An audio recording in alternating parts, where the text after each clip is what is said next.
इधर से कहाँ सफर के हम हैं। जमशेदजी टाटा ट्रस्ट के साथ यह परियोजना लगभग 3 साल पहले शुरू हुई। इस परियोजना का 2 उद्देश्य था। पहला तो ये कि जो बच्चे कुपोषित हैं उनका समुदाय पर ही उपचार हो, और दूसरा ये कि जो परिवार भुखमरी से जूझ रहे हैं उनकी खाद्य सुरक्षा सुनिश्चित हो। इसके लिए हमने जो जो काम किए इस प्रोजेक्ट में, पहला तो ये था कि जो बच्चे हैं उनकी जल्दी पहचान हो, अधिकतर बच्चों को पोषण सलाह और समुदाय पे ही कुछ करके उपचारित किया जा सके। गांव में घर घर जाके होम विजिट की, और होम विजिट करके बच्चों को हमने एक पहचान करने के लिए उस बच्चों का एमईओ लिया, एमईओ से नाप लिया बच्चों का। उसमें हमने बच्चों की पहचान की, जिसमें पाए गए कुछ अति गंभीर थे बच्चे, और कुछ बच्चे जो है मध्यम वर्ग के भी थे, और कुछ संक्रमण वाले बच्चे भी थे। तो ऐसे बच्चों का हमने समुदाय स्तर पे उपचार भी किया, और उसका एक बहुत अच्छा प्रभाव रहा कि हमारे जो कम से कम 20 से 25% बच्चे जो है ठीक हुए हैं ये प्रबंधन से। कुपोषित बच्चे को जीओजी दिया जाता है, जिसमें चावल है, दाल है, बिस्किट है, तेल है और गुड़ दिया जाता है। उसकी माँ को उसके बारे में सिखाना कि बच्चों को 2 दिन के बाद खाना खिलाना। उसकी माँ को बोलते हैं कि आप गांव या कहीं जाने के पहले, मजदूरी जाने के पहले बच्चे को अपने हाथ से खाना खिला कर ही जाए। उससे हमारे बच्चों को बहुत फर्क पड़ा हुआ है। आधे बच्चे हमारे अच्छे हो चुके हैं, और जो बच्चे चल रहे हैं वो भी अच्छे हो रहे हैं धीरे धीरे।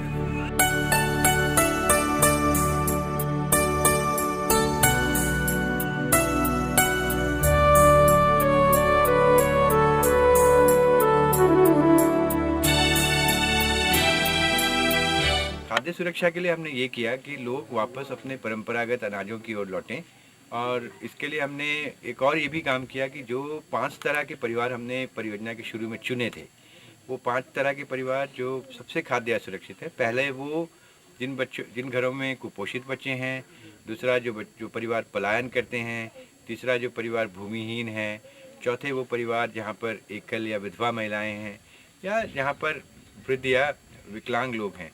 ऐसे 5 तरह के परिवारों को हमने सर्वे करके पहचान की थी कि सबसे खाद्य असुरक्षित परिवार यही हैं। तो इनके बीच में एक काम ये किया गया कि जो भुखमरी का समय होता है 2 से 3 महीने का, जब घरों में अनाज नहीं होता है, तो अनाज बैंक जो है वो बनाए गए, ताकि किसी भी परिवार को ऐसी असुविधा ना हो कि वक्त पर अनाज ना मिले या उसे भूखा सोना पड़े। साथ ही परिवार जो खाद्य असुरक्षा से जूझते हैं, जो पलायन करने वाले परिवार हैं, ऐसे परिवार जहाँ कुपोषित बच्चे हैं, ऐसे परिवार जो पलायन करते हैं, भूमिहीन हैं, इन सबों के लिए हमने देखा कि एक ऐसा समय आता है जब भुखमरी बहुत ज़्यादा होती है, साल में 2 या 3 महीने। तो उसके लिए अनाज बैंक बनाए गए हैं, और अनाज बैंक का उद्देश्य यह है कि समुदाय ही इसका संचालन करे। कभी भी ज़रूरत पड़ने पर अनाज तक उनकी पहुंच हो, वो उसको आपस में लेन देन कर रहे हैं, थोड़ा बढ़ा रहे हैं। और अब एक ऐसी व्यवस्था खड़ी हो गई है कि जो हमारे खाद्य असुरक्षित परिवार हैं, पिछले 2 सालों से कोई भी परिवार भूखा नहीं सोया।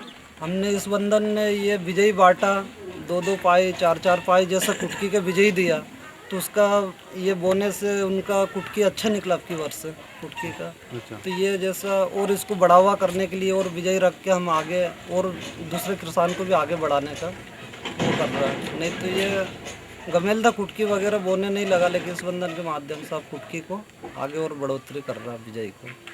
और ये कुटकी वो चीज़ है, पौष्टिक है, उसका गर्भवती वाले के लिए बहुत कामयाब है, और बहुत से बीमार से बचाता, सर्दी जुकाम, मतलब दवा गोली का आवश्यकता नहीं पड़ता, उसमें गर्म रहता है कुटकी।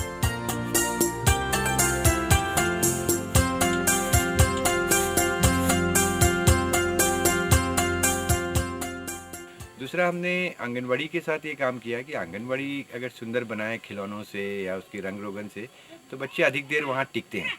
उसका फ़ायदा ये होता है कि जो आंगनवाड़ी की 6 सुविधाएं हैं, तो अधिकतर सुविधाएं उनको उसकी मिल पाती है।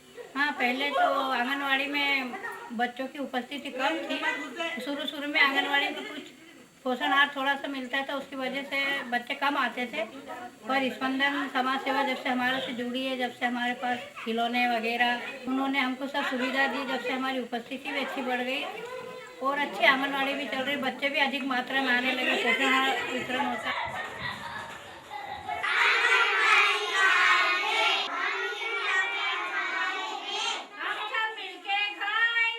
खाना खाना समूह से मिलता है और उनकी कोरकू भाषा में हमने उनको एक्टिव करा, उसके कारण भी हमारी उपस्थिति ज़रा अच्छी बढ़ गई। जो बच्चे पहले आंगनवाड़ी में बैठते थे वो बोल नहीं पाते थे, यदि कोरकू भाषा में उनको बढ़ाया जाता है तो आराम से अपनी भाषा को वो उच्चारण भी करते हैं। और उसके साथ साथ में जो भाषा की बात हम लोग कर रहे हैं, कोरकू भाषा की बात आंगनवाड़ी में भी पढ़ाया जा रहा है और उससे काफ़ी बदलाव आया है।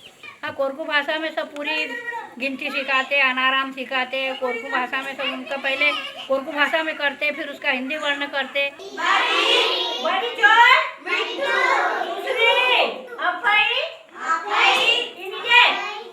तो अब क्या कि बच्चे पूरे समय आंगनवाड़ी में रहने से माँ बाप या घर के और भी दूसरे भाई बहन वो खेत बाड़ी या जंगल से लकड़ी लाने में आसानी से अपना काम कर लेते हैं। माताओं भी खुश हो रही है कि हमारे बच्चों की देख रेख करिए, उनका स्वास्थ्य बेहतर हो रहा है, वो बच्चे कुपोषित नहीं हो रहे हैं, आंगनवाड़ी जाने के लिए तैयार हो रहे हैं। कपड़े भी बांटे गए यहाँ पर आंगनवाड़ी में स्पंदन की तरफ से, खिलौने बहुत सारे दिए, तो इसलिए हमारे आगे उपस्थित टीकाकरण भी बहुत बढ़िया होता है। सभी काम में अच्छी सुविधा स्पंदन समाज सेवा ने हमारे साथ में सहयोग करा, तो हमारे आंगनवाड़ी बहुत अच्छी है, रुचिकर बना दी उन्हें। जब से हमारे आंगनवाड़ी बहुत अच्छी चल रही है, उपस्थिति भी बच्चों की बहुत हो। वो छोटे बच्चे को रखने के लिए एक बड़ा बच्चा स्कूल जाने से बिल्कुल रुक जाता था, लेकिन अब वो बच्चा अगर आंगनबाड़ी में रहता है तो बड़ा जो बच्चा है वो स्कूल चले जाता है। हमारी रुचिकर आंगनवाड़ी होने के बाद में बच्चे वहीं की थाली में खाने लगे हैं और हाथ पहले धोते हैं। हम उनके बहुत आभारी है भैया।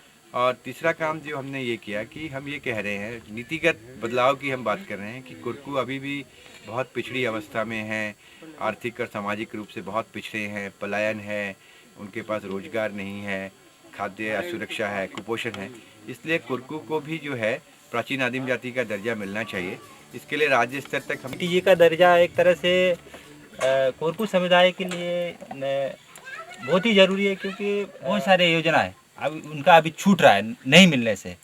तो वो PTG का दर्जा मिलने से उनके बच्चे पढ़ाई से लेकर मतलब आंगनवाड़ी से लेकर पढ़ाई से लेकर यानी कि जिसके भविष्य में बहुत सारे योजनाओं का लाभ इससे मिलेगा। तो सरकार ने कुछ मापदंड बनाया था कि भाई ये मापदंड होंगे तो इनको हम कहेंगे कि ये प्राचीन आदिम जाति है, मतलब अन्य समाज से वो पिछड़े हैं, चाहे वो शिक्षा हो, चाहे वो स्वास्थ्य हो, चाहे उनका विकास हो। अब हम आगे इस अभियान को राष्ट्रीय स्तर पे ले जाएंगे ताकि संसद में जाके एक बदलाव हो और कोरकू को भी प्राचीन आदिम जाति का दर्जा मिले। सबसे पहले तो कुपोषण मिटाना है।